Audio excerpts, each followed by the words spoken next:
Chapter 8. The Family a Missionary Field.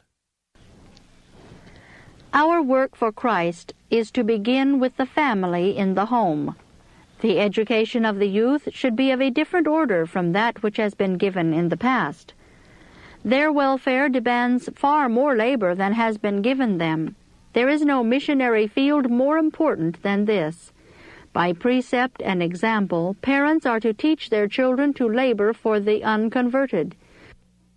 The children should be so educated that they will sympathize with the aged and afflicted, and will seek to alleviate the sufferings of the poor and distressed.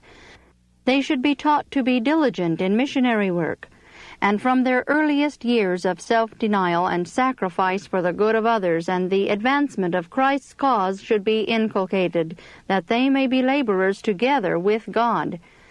But if they ever learn to do genuine missionary work for others, they must first learn to labor for those at home, who have a natural right to their offices of love. Every child should be trained to bear his respective share of service in the home. He should never be ashamed to use his hands in lifting home burdens or his feet in running errands. While thus engaged, he will not go into paths of negligence and sin.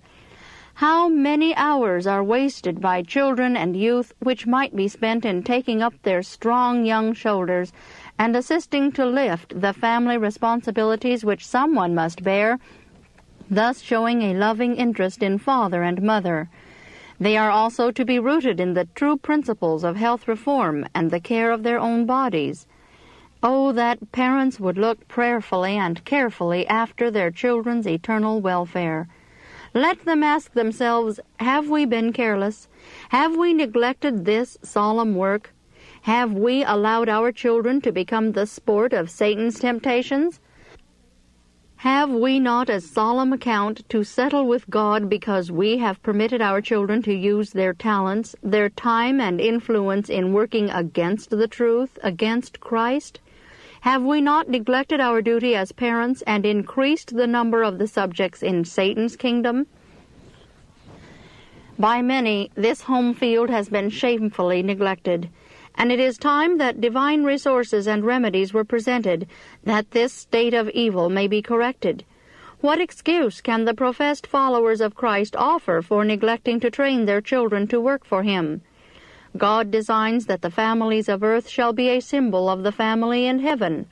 Christian homes, established and conducted in accordance with God's plan, are among His most effective agencies for the formation of Christian character and for the advancement of His work.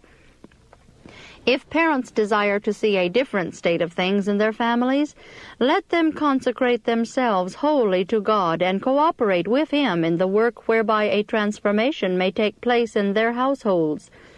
When our own homes are what they should be, our children will not be allowed to grow up in idleness and indifference to the claims of God in behalf of the needy all about them.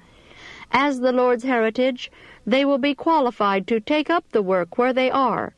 A light will shine from such homes which will reveal itself in behalf of the ignorant, leading them to the source of all knowledge. An influence will be exerted that will be a power for God and for His truth.